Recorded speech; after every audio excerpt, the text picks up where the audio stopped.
If you have been considering artificial grass for your home, business, or organization, want to ensure that you choose the best artificial grass for your space, then you have come to the right place. My name is Kevin with the Turf Network, and in this video, I will be delving into the world of artificial grass. So without further ado, let's dive right in. First up, I'll answer the question, what is artificial grass, and also go over a brief history of artificial grass. Then we will review important turf terminology, then cover how to choose the best artificial grass for your space. Lastly, what features and characteristics should you look for, and then we'll wrap things up. So what is artificial grass? Artificial grass is a man-made surface of synthetic fibers that's made to replicate the look and feel of natural grass. It's also commonly referred to as turf, artificial turf, synthetic grass, fake grass, manufactured grass, synthetic lawn, and astroturf, just to name a few. So a brief history of artificial grass. It was first introduced to the world in 1965 in the Houston Astrodome, and the first generation of artificial grass was hideous and looked like a cheap plastic rug. It was actually called chem grass before it was installed in the Astrodome and then became known as AstroTurf. Advancements in materials and manufacturing technology have transformed the artificial grass industry. And modern artificial grass, aka third generation turf, is basically indistinguishable from natural grass. The true to life look and feel of synthetic grass has led to rather rapid industry expansion and consumer adoption. So what is the best artificial grass? Well, I'm sorry to disappoint, but not all artificial grass is created equal, nor is every product universally applicable to every residential or commercial application. In other words, there is no one-size-fits-all artificial grass that is the best. Manufacturers of synthetic grass incorporate specific features, materials, and enhancements to suit specific applications of artificial grass. So the best artificial grass is situationally dependent. There is no one turf product I can point to and say this is the best. Our aim at the Turf Network and with this video is to help you learn about the features and components of artificial grass so you'll understand their relevance and importance to different applications. First up, we're going to cover important terminology, and whether you're planning to do a DIY installation or you're going to hire a professional turf installer, understanding this terminology will enable you to communicate effectively, ask the right questions, and make an informed decision about what the best artificial grass is for you and your needs.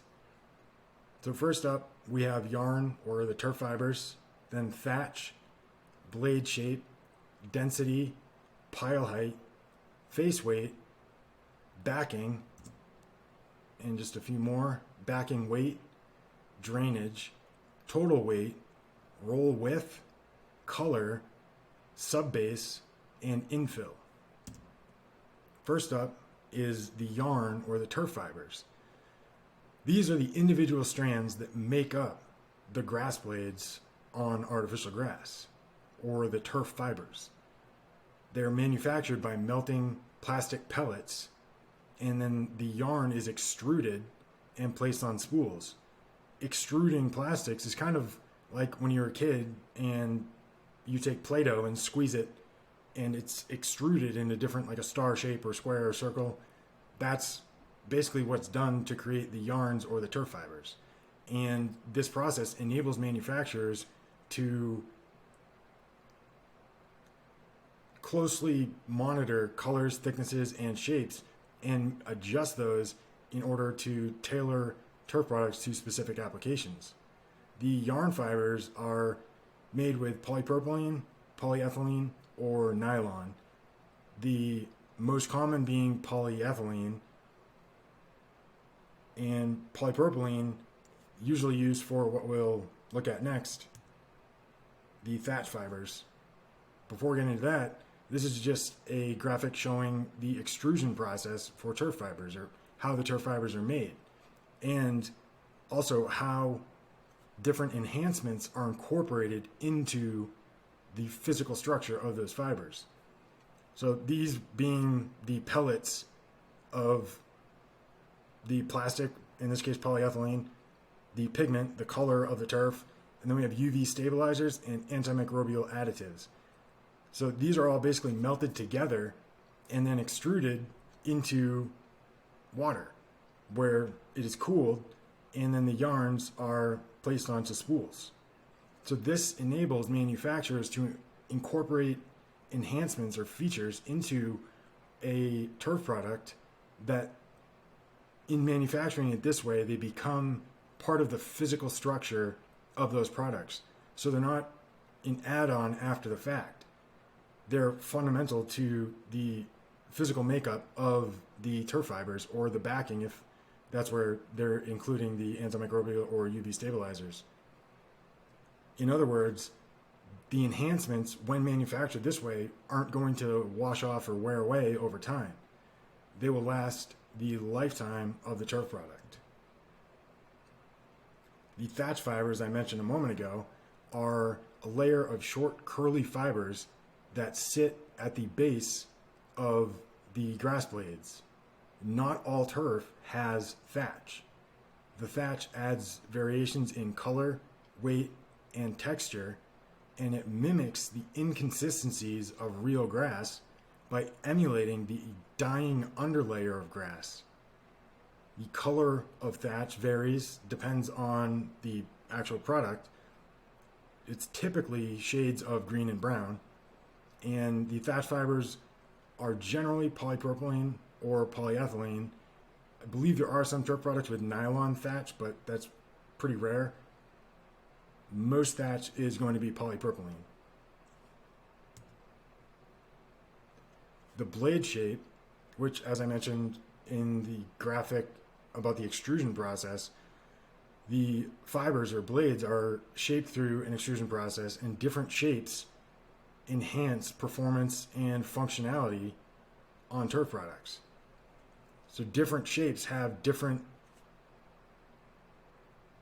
behaviors and responses to pressure or stimuli, and offer certain benefits to an owner. For example, you have an oval shape, there's only so much surface area on an oval shaped turf fiber, whereas an M shape or corrugated fiber has a lot more surface area.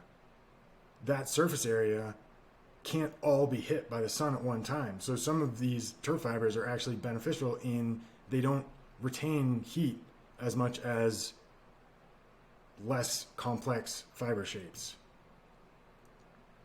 Density.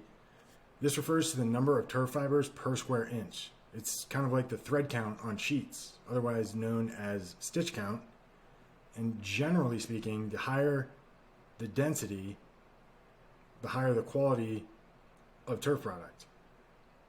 High density turf products are more durable, and they provide a more realistic and natural looking aesthetic.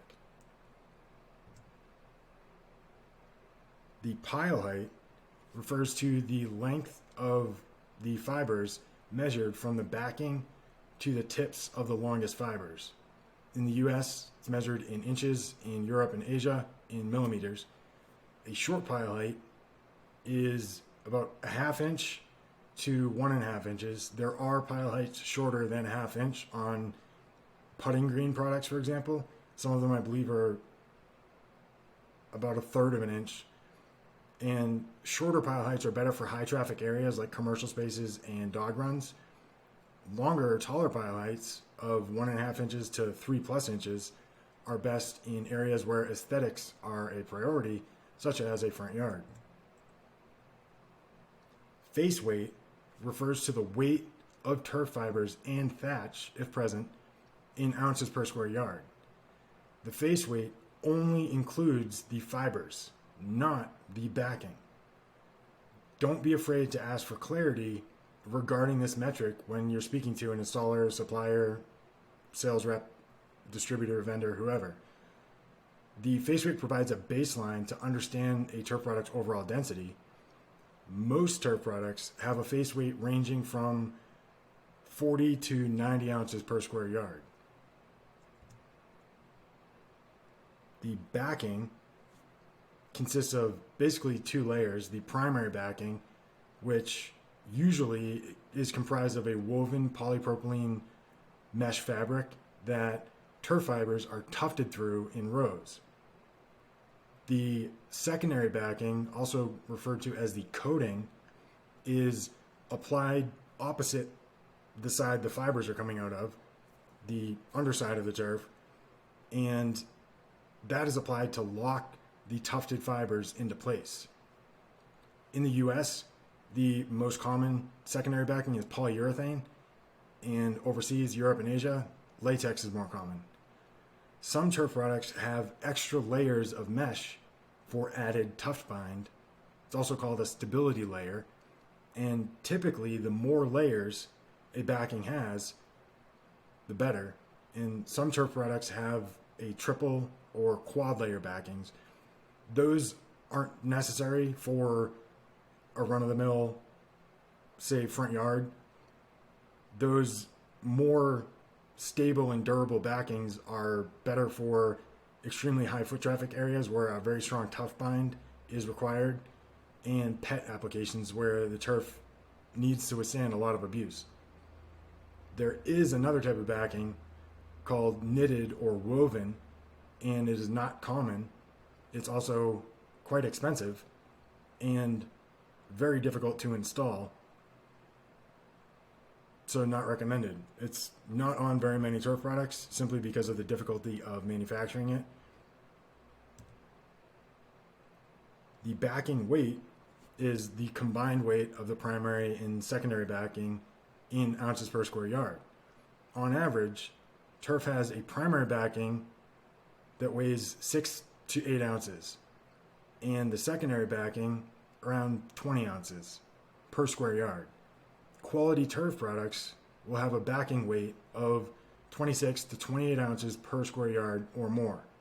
So if you're working with an installer, supplier, vendor that has a turf product with a backing weight of 15, that should raise some red flags, and you should question why that is.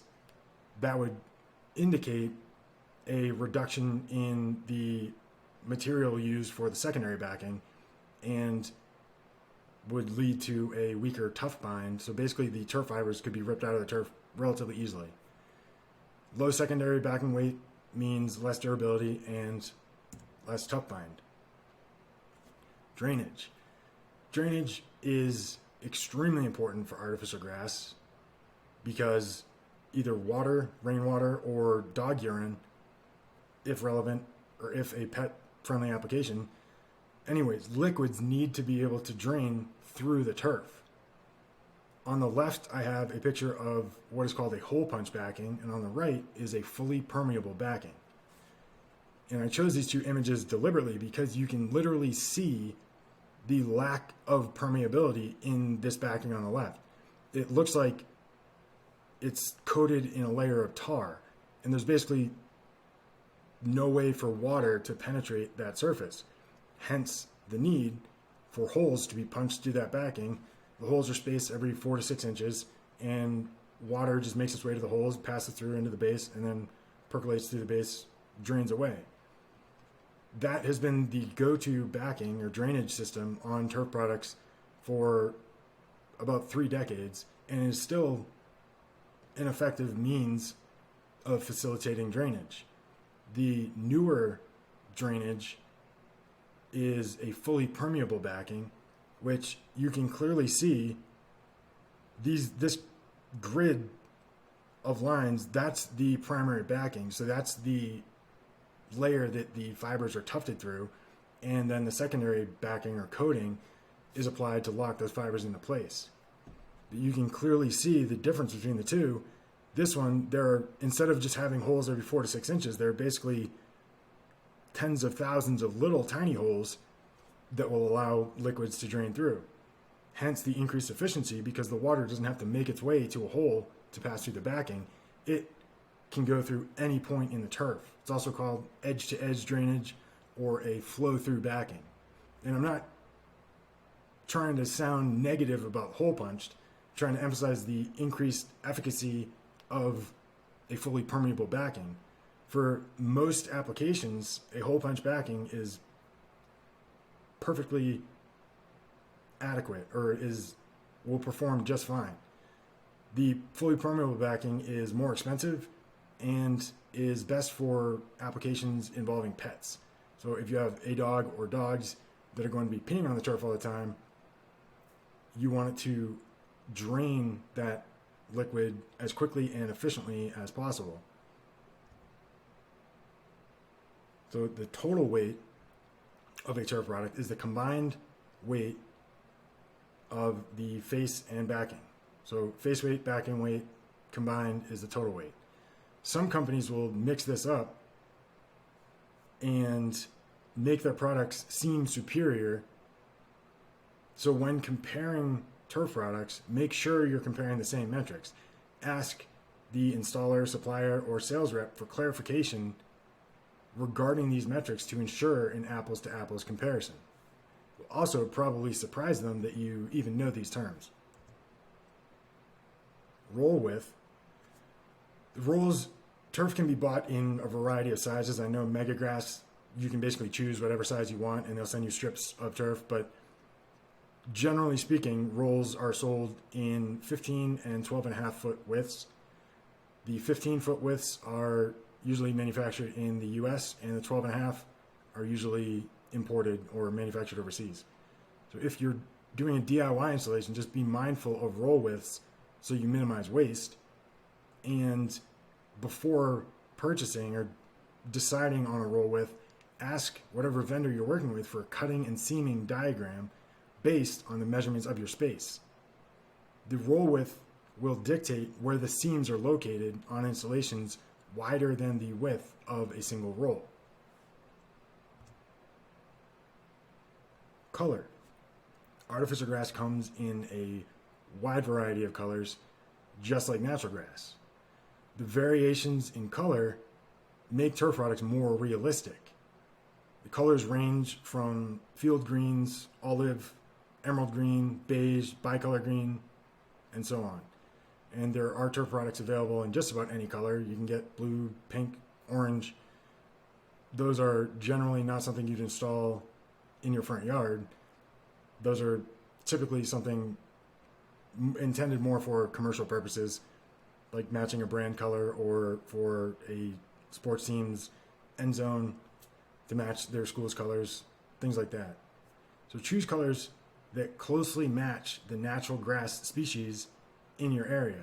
If you're doing your front yard with artificial grass, you want to try and match the species of grass of your area, match those colors, so your lawn doesn't stand out too much, or it isn't that obvious that it's a synthetic lawn.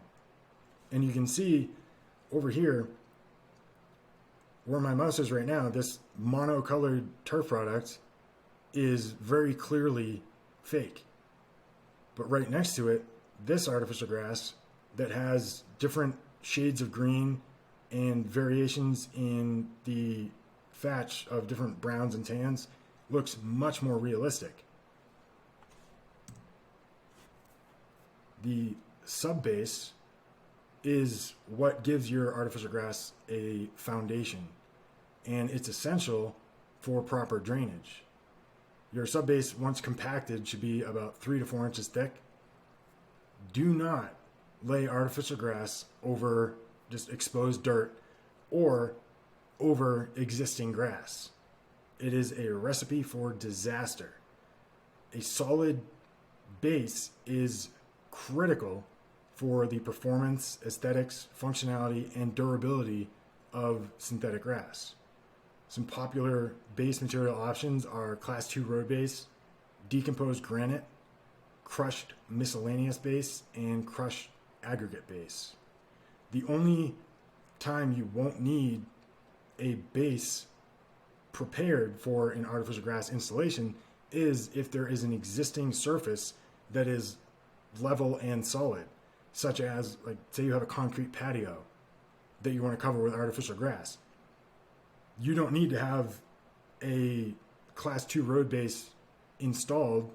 You can lay the artificial grass over the concrete. I wouldn't lay it directly on the concrete because then there's nowhere for liquids to drain when it rains.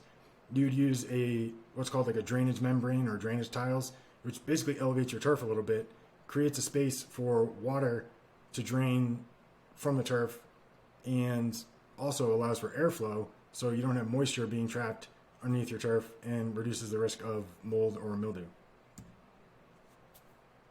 Infill. Infill is basically sand, or on sports fields sometimes crumb rubber, but the infill is extremely important for artificial grass because it acts as ballast. It keeps turf in place. It prevents it from shifting, matting, and it also protects the backing from UV rays. It's distributed with a drop spreader, and the turf fibers are agitated with a power broom. And I chose this image deliberately because it shows the end of a power broom, which is basically a weed whacker with a special attachment on the end. Instead of a weed whacker that spins in circles, the power broom basically is a drum-shaped brush that rotates like this, rotates forward, and is dragged against the grain of the artificial grass. And basically those brush fibers agitate the artificial grass fibers and help the infill settle down around the base of each of those fibers. And the infill helps support the fibers and keeps them upright, and also mimics the cushion of real grass. The popular options for infill include just silica sand, and then there are specialty infills like T-Cool, Envirofill, Hydrochill, Zeofill, putting green infill, and so on. There are also organic infills made from walnut shells, crushed walnut shells, I believe, and coconut shells as well. So there are very eco-friendly options.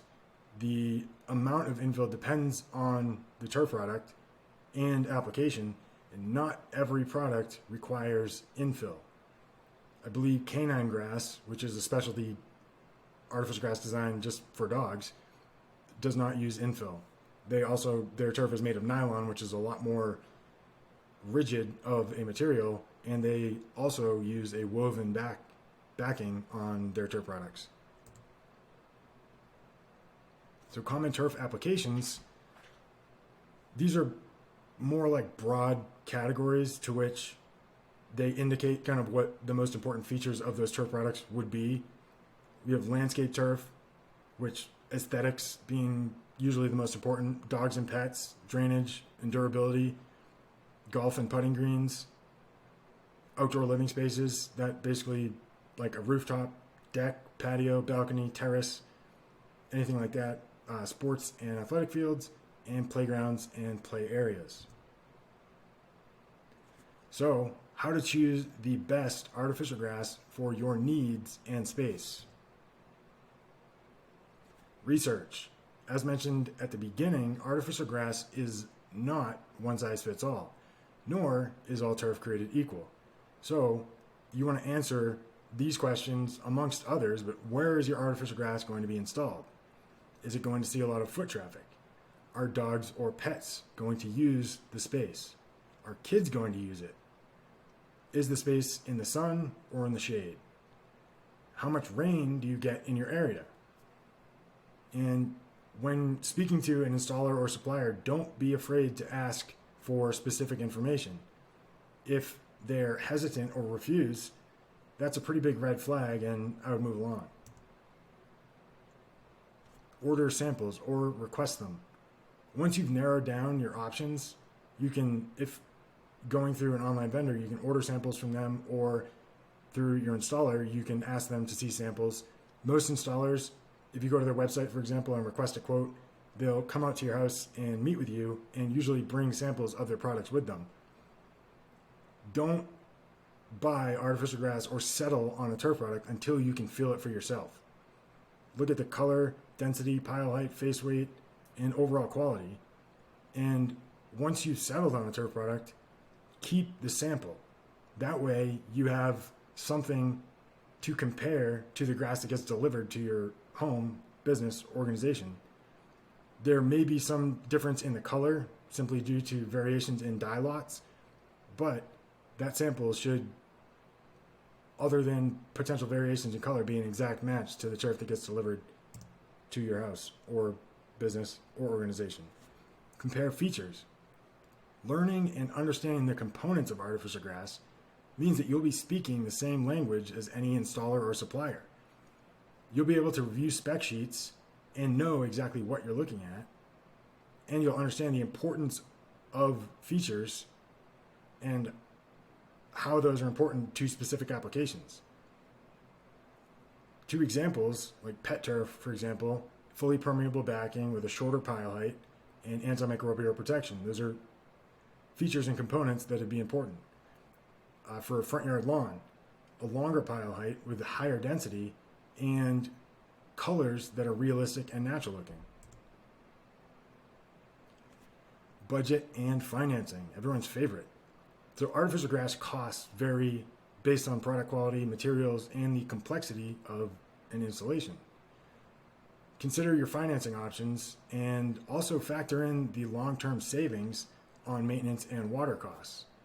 Some of the factors that influence the cost of artificial grass or an artificial grass installation are site prep, the base material, infill material, and installation extras such as landscape edging, otherwise known as bender board, drainage tiles or drainage membrane, shock pad, etc. The average cost to install artificial grass in the US ranges from $6 to $18 per square foot.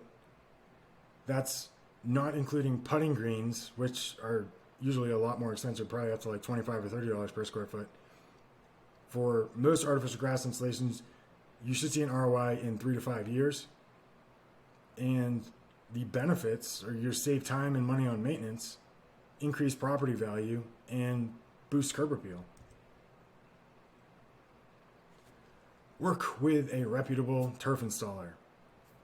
Rapid industry growth has led to some sketchy people jumping into the industry looking to make a quick buck. So before committing to any one company, look at the products that they offer, their reviews online, any certifications they have, ask to see a printed version of their warranty, check their standing with the Better Business Bureau, local consumer affairs office, things like that.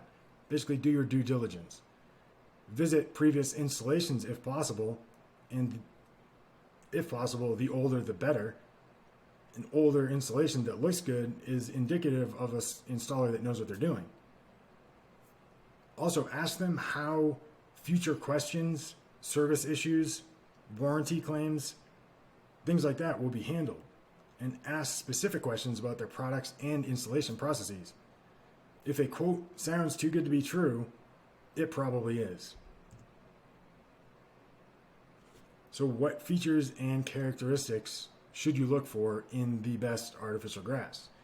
As mentioned multiple times, it's dependent on the application, but some general important features and characteristics are durability. If it's going to be in a high foot traffic area, you want a durable product that can withstand that foot traffic. Aesthetics, if it's a highly visible place, aesthetics are obviously very important, and you want a lush, full, realistic, and natural looking artificial grass. Efficient drainage. This is more important on applications involving pets, or if you live in an area that receives a lot of rainfall, you want artificial grass that drains water efficiently. Your options, for the most part, on most of our products are hole punched or fully permeable. Occasionally you may run into knitted or woven turf backings. few more features: antimicrobial protection, which prevents the buildup of odors and also extends the lifespan of turf products. It also prevents mold, mildew, and bacteria from forming within your turf. UV protection extends the lifespan of your turf product, prevents premature product degradation, which caused by the sun's UVA and UVB rays. And a solid warranty protects your investment. That is all I have for choosing the best artificial grass for your home, business, or organization. As mentioned previously, I am Kevin with the Turf Network. We are a growing artificial turf directory or directory of artificial turf companies and an information hub about artificial grass. Our aim is to provide consumers with unbiased educational information about artificial grass to empower them to make informed decisions when making a artificial grass purchase. So you can learn about artificial grass and the nuances of artificial grass, and then jump into our directory and find an installer nearby. Thank you for taking the time to watch this. And if you found this video helpful, please click the thumbs up button and subscribe to the channel. Again, I'm Kevin with the Turf Network. Thank you for watching and have a great day.